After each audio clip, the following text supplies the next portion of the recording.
this is my belief and what I've been trying to tell people in Washington, which is if you thought social media censorship was bad, this has the potential to be 1,000 times worse. And the reason is social media is important, but at the end of the day, it's quote, just people talking to each other. AI is going to be the control layer on everything. Right. So AI is going to be the control layer on how your kids learn at school. Right? It's going to be the control layer on who gets loans. It's going to be the control layer on does your house open when you come to the front door. Wow. It's going to be the control layer on everything. Right. And so if that gets wired into the political system the way that the banks did and the way that social media did, like we are in for a very bad future. And that's a big thing that we've been trying to prevent is to keep that from happening. Welcome back, friends. Welcome back to the Corbett Report. I'm James Corbett of CorbettReport.com, coming to you, as always, from the sunny climes of Western Japan, here in March of 2025, with episode 473 of the Corbett Report podcast, Algocracy, Government for the New World Order. And those chilling opening words portraying what a government by algorithm might look like come to us via Mark Andreessen on the Joe Rogan Experience podcast, where Mark is warning us about the possibilities of not just social media censorship and control, but AI censorship and control, and how much worse that will be when AI is a layer on everything we do and everything we use. Now, all right, let's start today's exploration, which will no doubt get into why I do not trust Mark Andreessen to keep us safe from the coming AI technocratic overlords by defining our terms, because probably this is a new term for most people in the audience, algocracy, and this is a term that we can work out from etymology, if nothing else. Kratos, of course, being the Greek word for rule, which is where we derive, for example, democracy, demos, Kratos, rule by the public, or for example, autocracy, the autocrat. That is rule by self-rule. Well, in that case, of course, referring to the self-rule as in a rule by a dictator who rules by himself. Or I suppose there's kleptocracy, rule by thieves.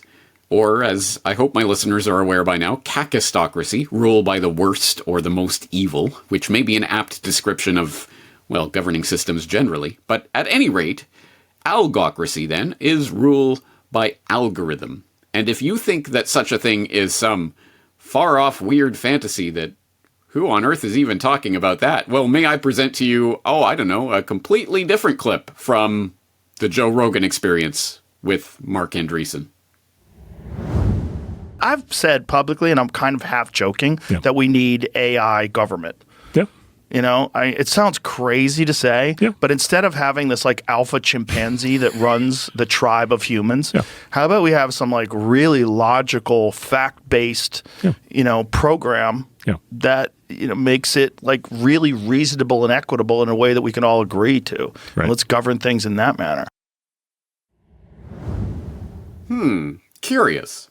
Yes, let me spell that out for anyone who didn't notice. Yes, that is the exact same pair of people, i.e. Mark Andreessen and Joe Rogan, who in the opening clip were warning about the dangers of a world of AI governance on top of every aspect of our lives being layered with AI. Isn't that a scary prospect? But yes, that's the exact same pair who are now chortling about how it sounds crazy to say it, but we need AI government. Yep. Instead of having like this alpha chimpanzee that runs the tribe of humans. How about we have some really logical, fact-based, program? Yup. That, makes it really reasonable and equitable in a way that we can all agree to let's govern things in that manner. Wow. Yeah, right. Okay, these are the guys that are going to save you from the AI nightmare of the future. Because don't worry, Andreessen and his team of technocratic crusaders are going to save you from that woke liberal AI and replace it with the cool Trumpian AI. Woohoo! Sign me up. All right. In case you need to know what is happening here, I will direct your attention to a series that I sincerely hope my listeners are already familiar with, but if not, you will be now. It is called The Dark MAGA Gov Corp Technate. It is being penned by Ian Davis, previous guest of the Corbett Report, and it is up on Unlimited Hangouts, so far Part 1 and Part 2. I would sincerely hope you are following this series. But in this series, Ian spells out exactly who Andreessen is and what his connections are. For example, in this section on the techno-populist myth, he writes, rather than techno-populists, it is the techno-kings, you have to see part 1 of the series to understand that reference, who have been assisting Trump's selection of his administration's personnel. Musk's influence is well known, but Marc Andreessen, the venture capitalist co-founder of Andreessen Horowitz, is another influencer. Andreessen has not just been involved in making Trump's picks for technology and economic-related positions, areas where he perhaps has some expertise, but also for U.S. defense and intelligence posts. Andreessen's Machiavellian reasons for supporting Trump are obvious. As reported by The Verge, in July 2024, Andreessen spelled out that he and his partners were backing Trump, not because they shared any of the concerns voiced by Republican voters, but because they could use the Trump administration to deliver the regulatory environment they wanted for their project to succeed. That project is a GovCorp technate. Not technopopulism, but techno-optimism. In 2023, Marc Andreessen published the Techno-Optimist Manifesto. He explained precisely why he and his tech king partners have seized their opportunity. We can advance to a far superior way of living and of being. We believe that there is no material problem, whether created by nature or by technology, that cannot be solved with more technology. We have a problem of poverty, so we invent technology to create abundance. Give us a real-world problem, and we can invent technology that will solve it. Combine technology and markets, and you get what Nick Land has termed the techno-capital machine, the engine of perpetual material creation, growth, and abundance. We believe in accelerationism, the conscious and deliberate propulsion of technological development to ensure the techno-capital upward spiral continues forever. We believe intelligence is an upward spiral as people form symbiotic relationships with machines into new cybernetic systems. We believe artificial intelligence is our alchemy, our philosopher's stone. We believe in augmented intelligence just as much as we believe in artificial intelligence. Intelligent machines augment intelligent humans, driving a geometric expansion of what humans can do. And then Ian writes, this is pure accelerationist neo-reaction, strongly influenced by technocracy. If you do not understand any of those words in that sentence, well, at the very least, go back to part 1 of this series and read through the whole series. And follow that up with, I don't know, type the word technocracy into my search bar, start perhaps with my questions for Corbett on what is technocracy, and follow the thread from there, because these are some very important terms that, as I hope you can start to understand, are becoming more and more important, but as Ian sums up here, at least in this section of his very voluminous article, they, as in Thiel, Andreessen, and Musk, want to implement the Dark Enlightenment and are hell-bent on establishing GovCorp technates. Their oligarch network is indistinguishable from the Trump administration. Currently, the most powerful nation on Earth is in their hands.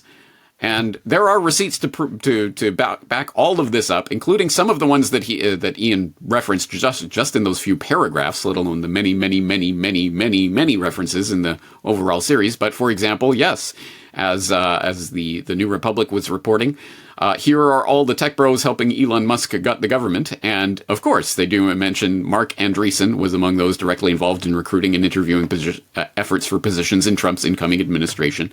And they even go out and straight call him technocrat. The technocrat is one half of Andreessen Horowitz. And yes, again, we can get this from the Washington Post, Democracy Dies in Darkness, in which they report, Andreessen has been quietly and successfully recruiting and interviewing candidates for positions across the incoming administration. The venture capitalist reach is not limited to decisions related to tech and economics personnel, one person who speaks to Trump regularly said. Andreessen has also advised the incoming administration on candidates for posts at the Department of Defense and intelligence agencies, that person said, and you can read more on that in that article. And why on earth would we not trust this wonderful technocratic venture capitalist who is out saying that AI is their alchemy and philosopher's stone and they're going to augment humans into cybernetic systems? Why wouldn't we trust someone like that sitting there at the heart of the Trump administration directing who will populate various agencies? Well, some Indication of that might come from this Verge article on the moral bankruptcy of Mark Andreessen and Ben Horowitz, two of Silicon Valley's famous venture capitalists, make the case for backing Trump, that their ability to make money is the only value that matters, and it dissects an edition of the Ben and Mark Show, the podcast that they do together, where they laid out their reasons quite stunningly and quite out there in the open, the exact reasons that they want to be sitting there at the heart of government, directing government agencies, is so that they can ensconce themselves more deeply in the process of governing over individuals and ultimately the planet itself. In order to bring about their techno-optimistic agenda, guys. It's not technocracy, and it's not rule by technocrats. No. It's techno-optimism. They're going to make the world a better place, and why wouldn't you trust them? All right. I trust that you, being well-informed listeners of the Corbett Report, will already have something of a suspicion that this might not be a good thing. But, I mean, come on. This is all just highfalutin sci-fi talk. It's not like anyone is actually, at the moment, implementing AI at the heart of government. Right? And now shifting focus to Elon Musk, the Tesla CEO and head of Doge has made all sorts of headlines this week. The latest is his push to incorporate artificial intelligence for running federal departments. After firing tens of thousands of federal employees, Doge now demands the remaining to explain their weekly accomplishments via email. Now, Musk is using AI to process the email responses and determine who should remain employed. Doge has also rolled out an AI chatbot for federal workers that is being reportedly used for carrying out general tasks. According to reports, employees are using the Doge chatbot for drafting emails, creating talking points, and summarizing drafts. Meanwhile, the State Department is planning to use AI to scan social media posts of visa holders residing in the U.S. to identify if they support terror groups like Hamas. Yeah.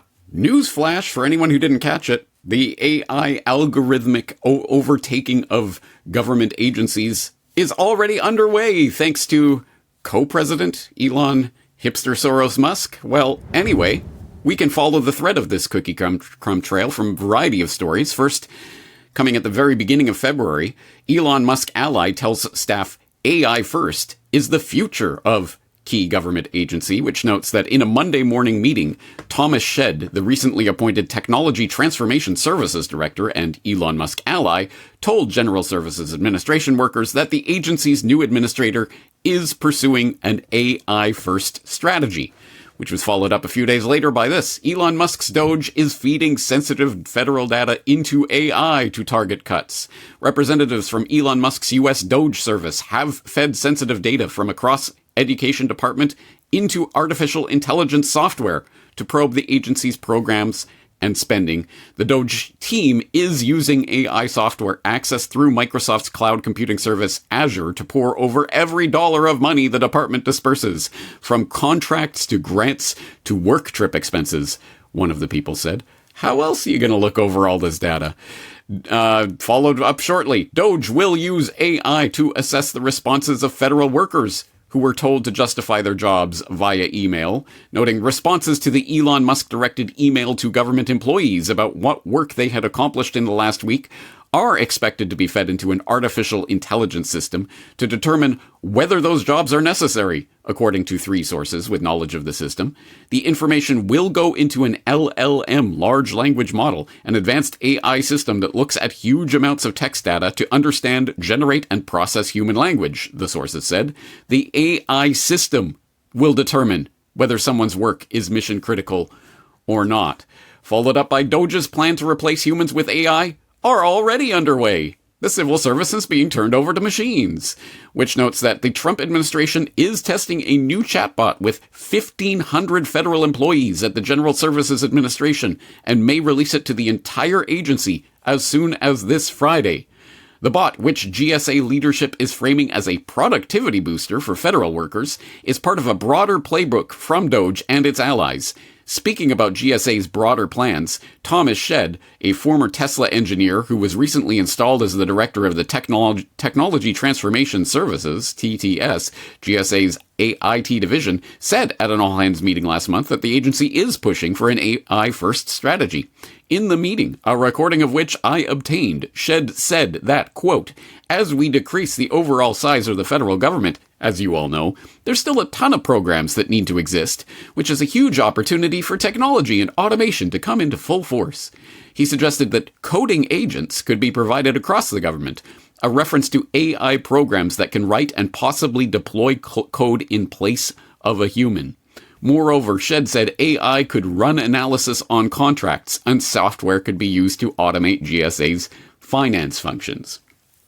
What the hell is going on here? How is the entire government being taken over and replaced by these AI-obsessed technocrat oligarchs? Well, that's a question that, hey, finally, the left side of the phony left-right bird of prey are suddenly, wouldn't you know it, broken clock, right, twice a decade, suddenly are interested in such questions. So now we have Dems asking federal agencies for reassurance Doge isn't feeding data into AI willy-nilly because they don't even know what's happening. House Democrats have sent letters to 24 federal agencies asking for assurances that Elon Musk's Doge team is not feeding sensitive government data into unapproved and unaccountable AI systems, talking about the personal information of Americans, social security numbers, bank and transaction data, etc., to be sifted through by such systems. Connolly also expressed concern over reported claims Doge has proposed cuts at many agencies based on the advice of unvetted AI systems. And the letter also cited independent analyst cyber intelligence brief, which claimed supply chain management platform Inventory.ai is ingesting government data. The analyst claims multiple U.S. government IP addresses point to its REST API. And if you want, you can follow it up by taking a look at one of those letters that are being sent. For example, this one to the Honorable Howard Lutnick.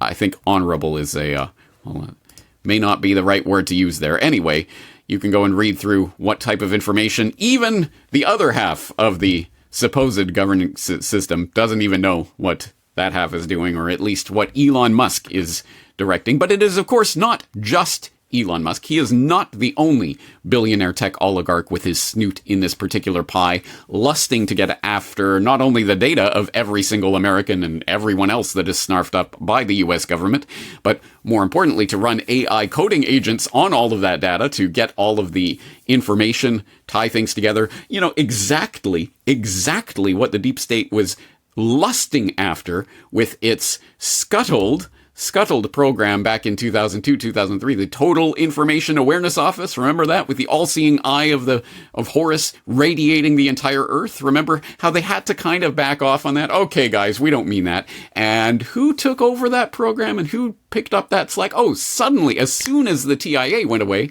Palantir was suddenly getting CIA contracts, and Peter Thiel and Alex Karp were on the scene to supply the exact services that Poindexter and the others at DARPA were lusting after in that particular program. Wow, what a coinkydink. You can find out all about it in my 3-part series on Peter Thiel and, of course, my previous editorial on Palantir itself. But let's keep moving on. As I say, these are not the only people involved. Just in case you might be thinking, wow, maybe Trump has no idea any of this is going on. No, he's quite well aware, or at least whatever person or persons are puppeteering him are quite well aware. Fact sheet: President Donald J. Trump takes action to enhance America's AI leadership. America first, by which I mean AI first, by which I mean BlackRock first. Anyway, and if you read through, of course, these terrible Biden executive orders on AI, we're all weak and stuff. We're going to have nice, strong AI for America's new AI leadership. And of course, President Trump also took executive action in 2020 to establish the first ever guidance for federal agency adoption of AI to more effectively deliver services to the American people and foster public trust in this critical technology. You better trust it, guys. And, oh yeah, what happened on the second day of the new Trump administration. The second day.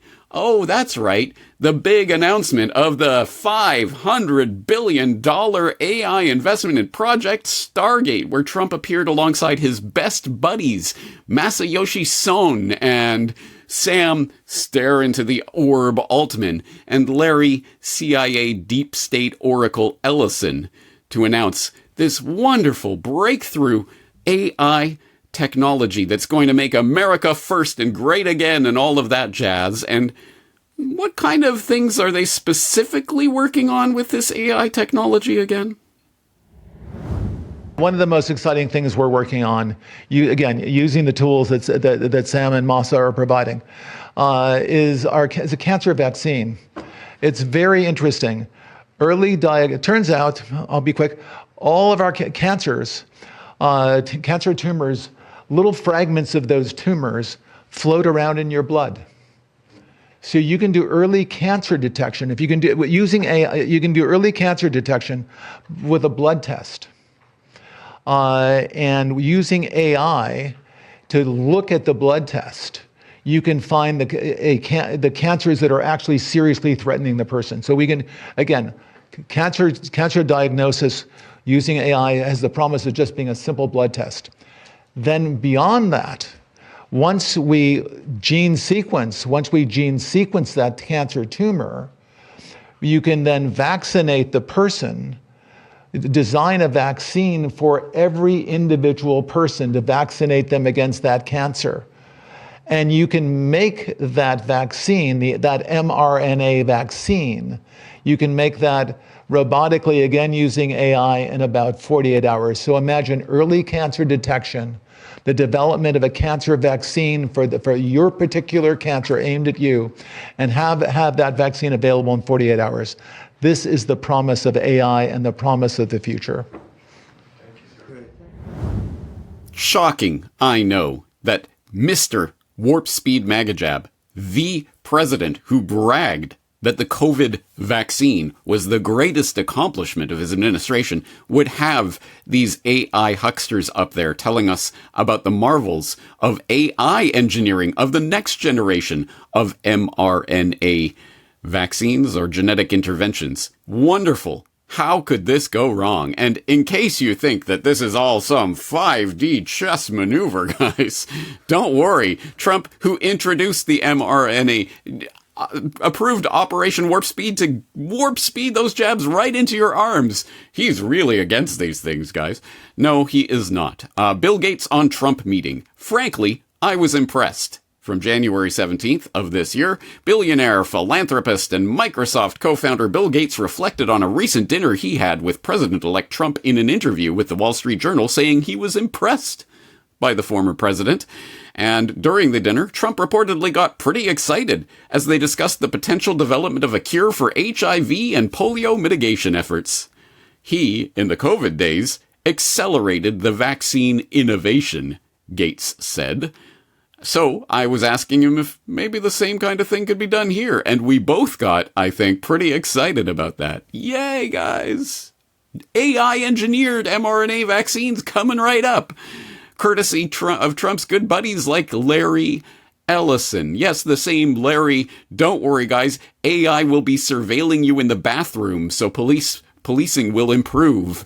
Ellison. Yeah, that Larry Ellison. Look it up. True story, in case you haven't seen that clip. But let's not dwell on the ancient past of 2024 and things that Larry Ellison was saying about what AI would do and how it would transform government then. No, we can go much more recent than that, specifically 2025, February of 2025, when he appeared at the World Government Summit. Yes, the same World Government Summit that Elon Musk, co-president Elon Musk, appeared at to talk about how he was White House tech support, AI first tech support for transforming the U.S. government into an algocracy. Well, Larry Ellison was there too, and he was being interviewed by Tony Blair. Yes, good old ex-Prime Minister Tony Blair, emanating his evil energy from the World Government Summit stage.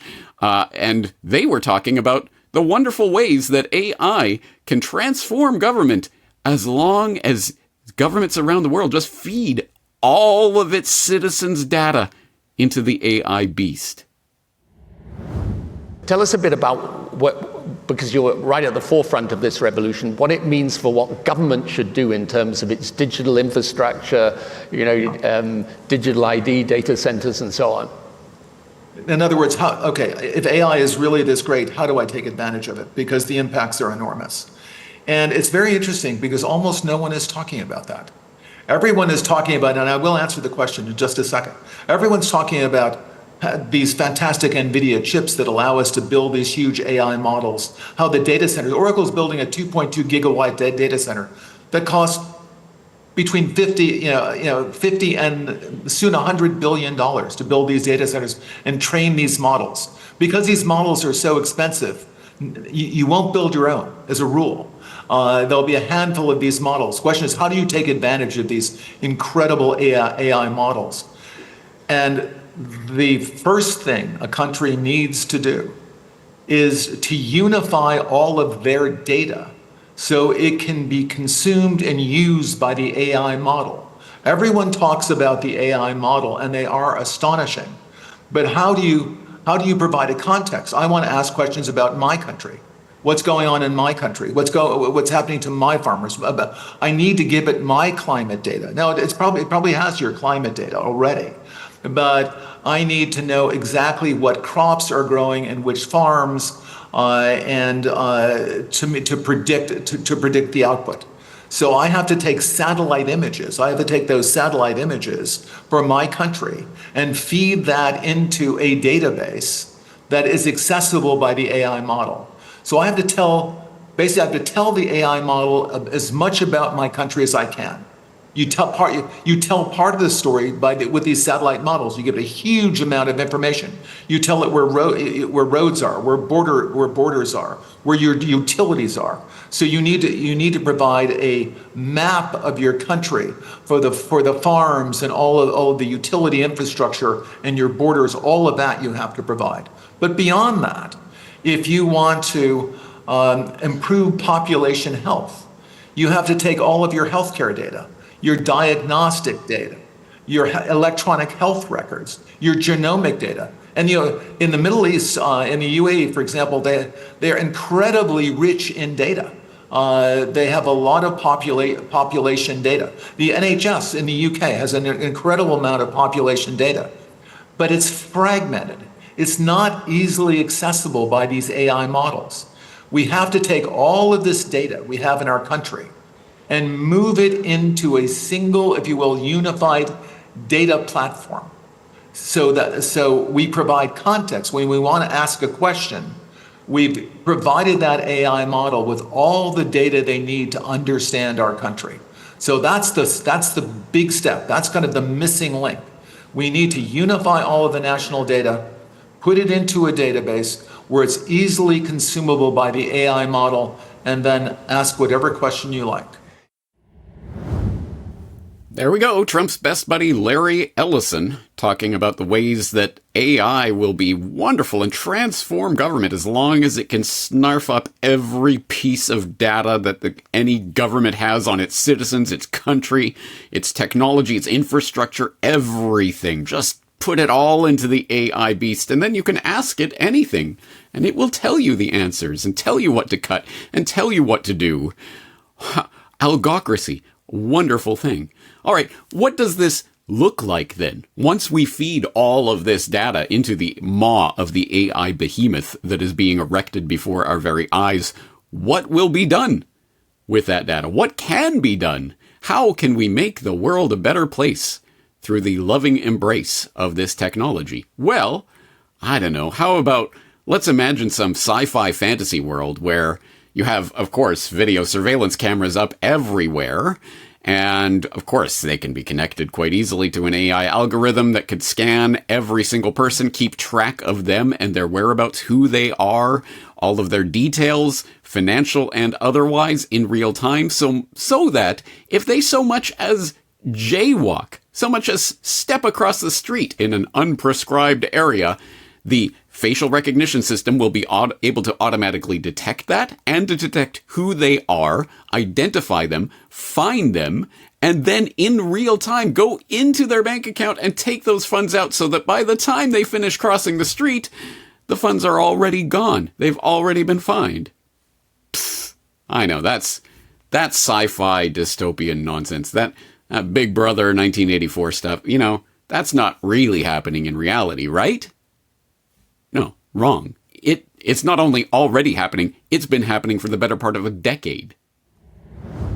Well, you jaywalked and you had facial recognition. This is the craziest thing. I actually got this. Yeah, so I was jaywalking in Nanshan, and all of a sudden I got a fine to my WeChat. Was it instant? It was about 20 seconds after, I guess. And I had money in my balance, it just went straight out. And this is just the most incredible thing. It just came straight out. Didn't even authorize it. And that was incredible. That's crazy. It's true. Try to jaywalk in certain parts of Shenzhen, and the government's facial recognition will spot you. There's even a board of shame showing the faces of recent offenders. I'm surprised and very, very worried that they have your face in the facial recognition. They have everyone's, though. I mean, when you get across the border, they take that picture. Yeah, exactly. Yeah, so it's all in the system. They know where you are. Scary. Oh, okay, yeah. It has already been happening for years now. But, that's in China. I mean, of course, the Chi-coms are going to be doing that kind of stuff. But in the land of the free, wherever you happen to think that might be, in the land of the free, they can't do that. A government can't just arbitrarily swoop in and decide to confiscate people's bank funds, right? Right. The Canadian truckers. All right. Well, yeah, okay. I mean, I guess it can happen, but that was a big rigmarole, a big legal thing, Emergency Powers Act, and they had to go to the banks themselves and coordinate this massive effort and use regulatory powers and all this sort of stuff. I mean, they couldn't just reach into the bank account and just scoop the funds out. I mean, that would be crazy. Can you imagine if there was someone, say, some technocratic billionaire oligarch who happens to be the co-president of the United States right now, who had the means, motive, and opportunity to create some sort of everything app, a WeChat for America and the rest of the world, which will combine all aspects of your digital identity and persona, exactly as Klaus Schwab was saying is going to happen in the Fourth Industrial Revolution. All of your data, your digital ID, your finance data, your social media history, who you talk to, where you go, all of that together in one convenient little app. But thankfully, we don't have to worry about that, right? Possibility of Twitter becoming kind of a super app with payments included, maybe perhaps even Doge or something.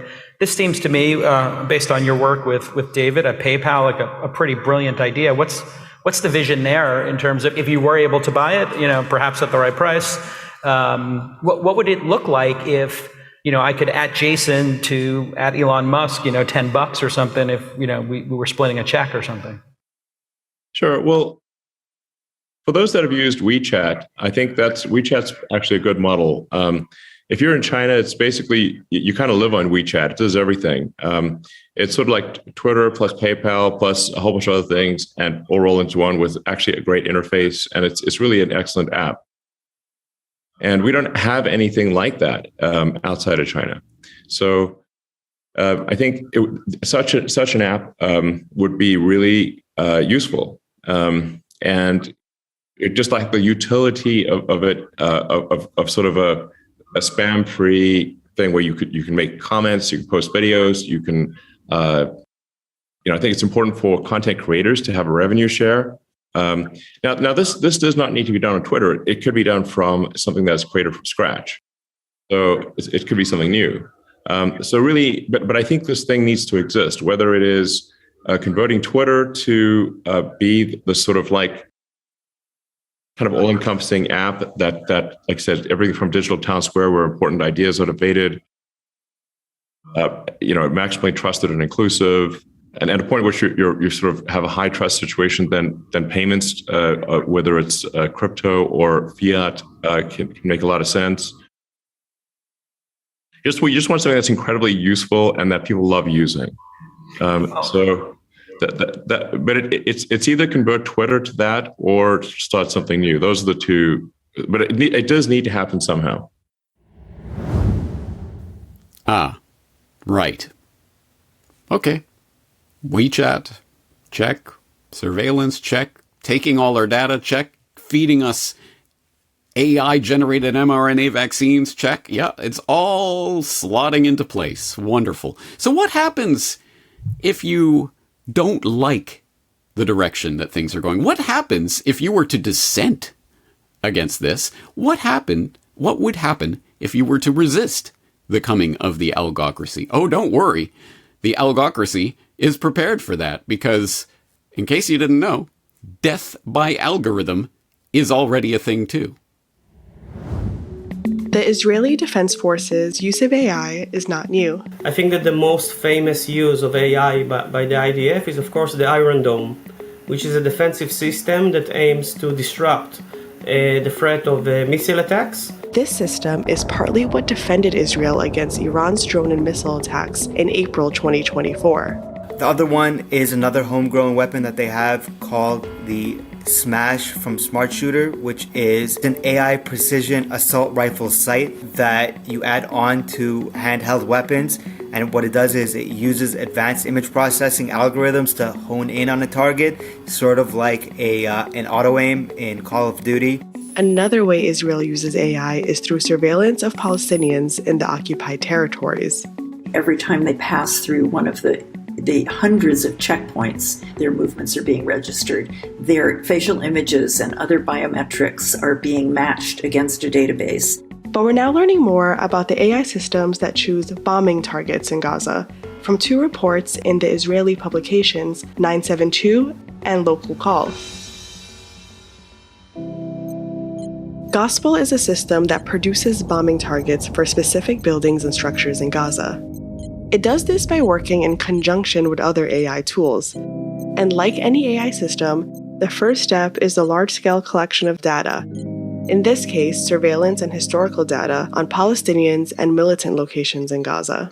The most famous application will be the Alchemist, which is a platform that collects data and allows the transfer of data between different departments, later being transferred to another platform, which is called the Fire Factory. The Fire Factory observes the data and categorizes it.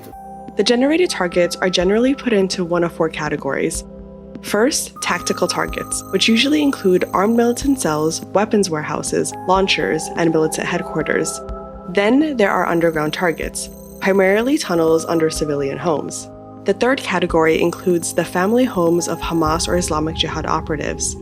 And the last category includes targets that are not obviously military in nature, particularly residential and high-rise buildings with dozens of civilians. The IDF calls these power targets. Once the data is organized, it goes through a third layer called the Gospel. The Gospel creates an output which suggests specific possible targets, possible munitions, warnings of possible collateral damage, and etc. This system produces targets in Gaza faster than a human can. And within the first 5 days of the war, half of all the targets identified were from the power targets category. Multiple sources who spoke to 972 reported that the idea behind power targets is to exert civil pressure on Hamas. Hiba's home was most likely one of the power targets picked up by the Gospel system. Yes. The digital infrastructure for the total lockdown and clampdown on society and every interaction and transaction within it is already in place. The digital infrastructure for tracking down and killing dissenters of that system is already in place. I think we need to clarify what we are talking about here. Because I know some people will just get hung up on the word, on the term AI. There's no such thing as artificial intelligence. Great, wonderful. However, there are such things as algorithms that are already being used to target and kill people here in the real world. So the angels dancing on a head of a pin conversation is no doubt fascinating, but it is completely irrelevant to the algocracy that is already here and is ramping up as we speak. And as mind-boggling as it can be to contemplate after what we have already seen, it gets even worse. This goes to an even darker place. What could be worse than the algorithmic targeting and killing of human beings? Well, the algorithm told me to drop the bomb there, so that's what I did. What could be worse than that? Well, unfortunately, all of this AI apparatus, machinery, infrastructure isn't just about efficiency. Government efficiency, as in better efficiency in targeting, tracking down, and killing dissenters, let alone everything else that government does. No, it turns out that whoever is wearing the ring of power of algocracy, the algorithmic power, ultimately has the power not only to shape who you are individually, but ultimately to shape the direction of humanity as a whole. Do not take this from crazy, whacked out conspiracy realist James Corbett sitting there in Japan. What does he know? No. Take it from your new algorithmic overlords, the deep state created globalist insider organization known as Google.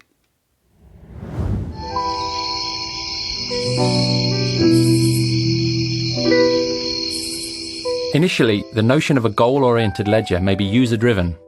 As an organization, Google would be responsible for offering suitable targets for a user's ledger. Whilst the notion of a global good is problematic, topics would likely focus on health or environmental impact to reflect Google's values as an organization. Once the user selects a volition for their ledger, every interaction may be compared to a series of parallel options. If one of these options allows the ledger to move closer to its goal, it will be offered up to the user. Over time, by selecting these options, the user's behavior may be modified and the ledger moves closer to its target.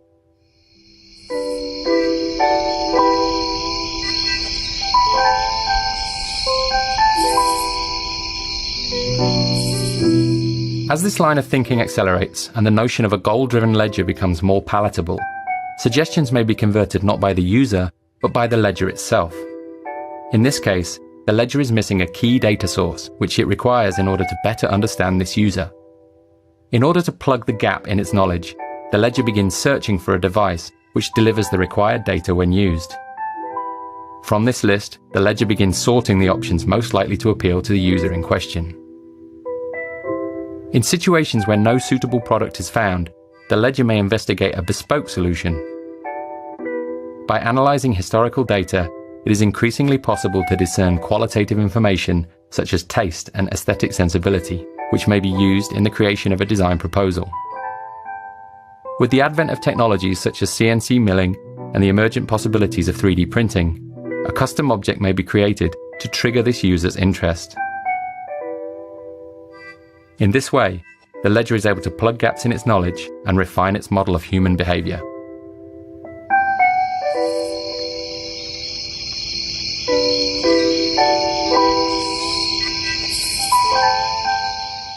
User data has the capability to survive beyond the limits of our biological selves, in much the same way as genetic code is released and propagated in nature. By considering this data through a Lamarckian lens, the codified experiences within the ledger become an accumulation of behavioral knowledge throughout the life of an individual. By thinking of user data as multi-generational, it becomes possible for emerging users to benefit from the preceding generation's behaviors and decisions. As new users enter an ecosystem, they begin to create their own trail of data. By comparing this emergent ledger with the mass of historical user data, it becomes possible to make increasingly accurate predictions about decisions and future behaviors. As cycles of collection and comparison extend, it may be possible to develop a species-level understanding of complex issues such as depression, health, and poverty. Our ability to interpret user data, combined with the exponential growth in sensor-enabled objects, will result in an increasingly detailed account of who we are as people. As these streams of information are brought together, the effect is multiplied. New patterns become apparent and new predictions become possible.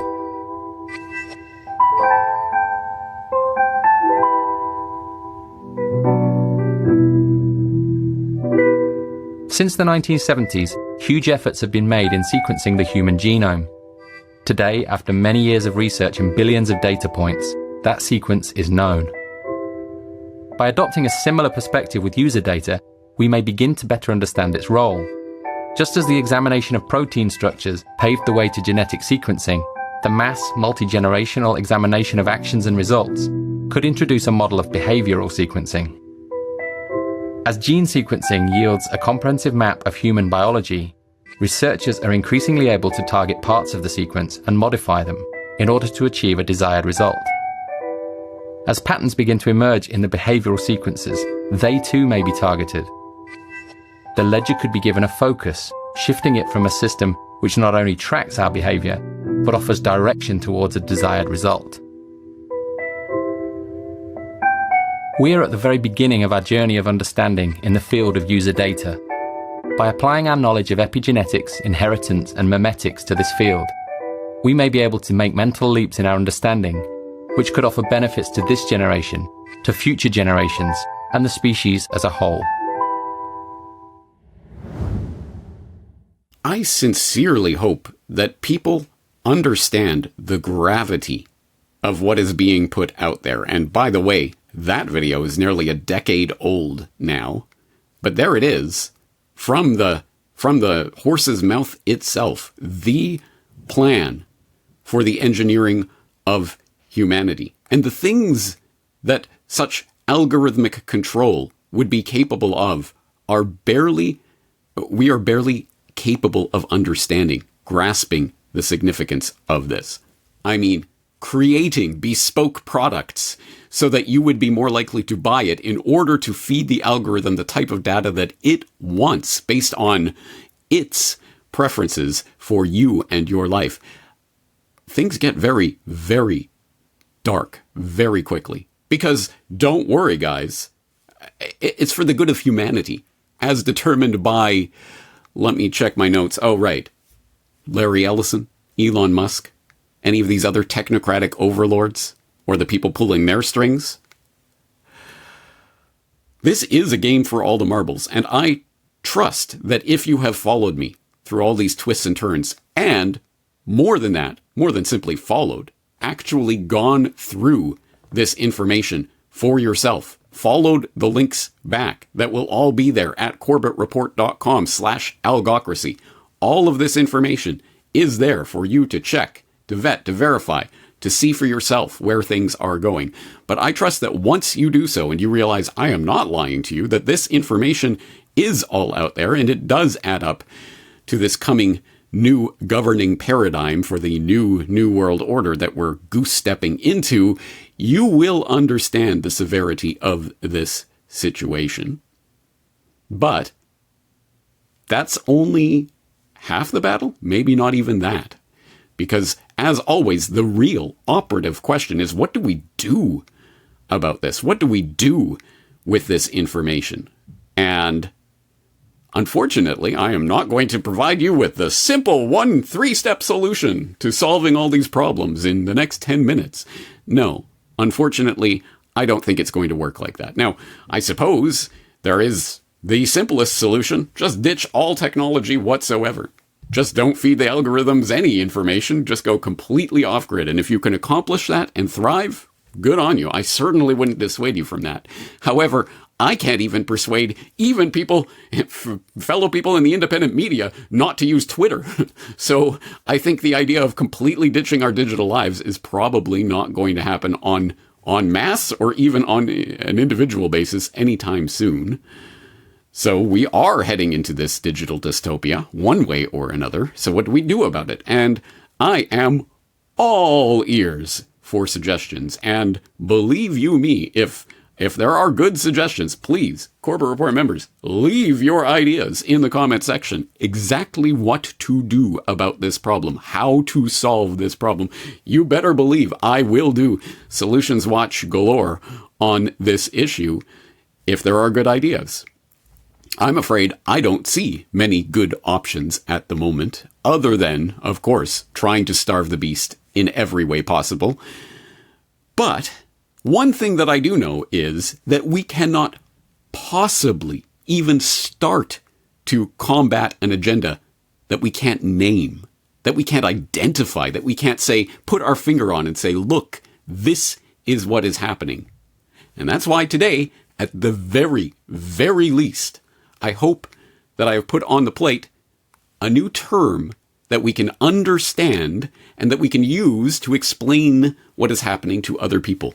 Algocracy.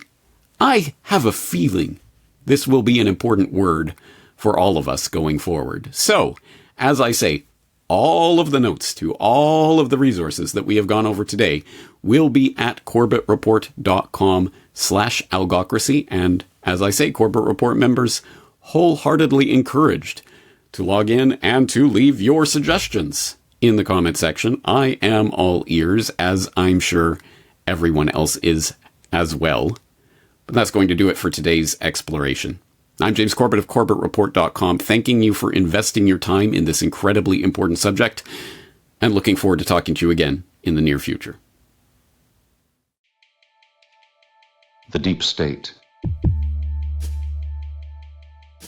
False flags. 9/11 truth. The Federal Reserve.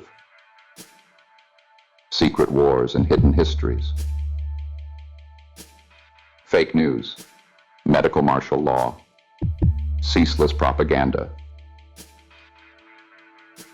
James Corbett. Reportage. Essays on the New World Order. Available where books are sold. Until they're not.